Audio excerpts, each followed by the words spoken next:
Your book's called Unintimidated. You had a great moment on video a couple days ago with a protester yelling at you, and you said, "I'm not intimidated by you or anybody else." Looks to me like you're pretty intimidated by Donald Trump. Oh, I don't think so at all. I don't talk about the guy. You guys talk about him. You guys might be intimidated, but I'm not. He came out the other day and said, "Get rid of birthright citizenship," and a few hours later you said, "Me too." No, actually, what I said earlier that day is I said a lot of the things he's talked about, I talked about months ago.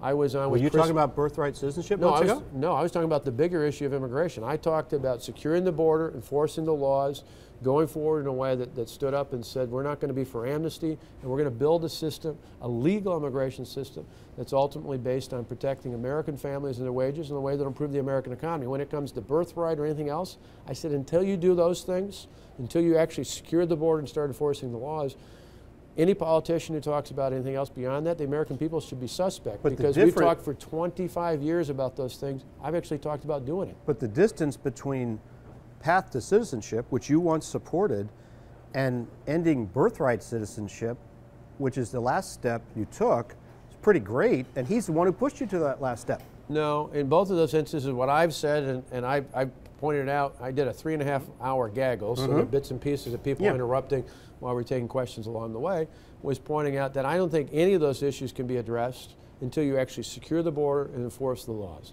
So do people misunderstand you're actually not for ending birthright citizenship? I'm not taking a position on it one way or the other. I'm saying that until you secure the border and enforce the laws, any discussion about anything else is really looking past the very things we have to do. And I think that's why so many Americans have been frustrated with politicians who talk about all these other issues out there.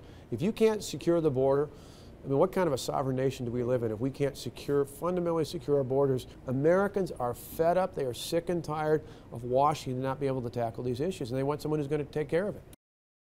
Hey YouTube fans, I'm Landon Dowdy from CNBC. Thanks so much for checking out our channel. Here you'll find videos packed with all the info that you need to be smarter about your finances.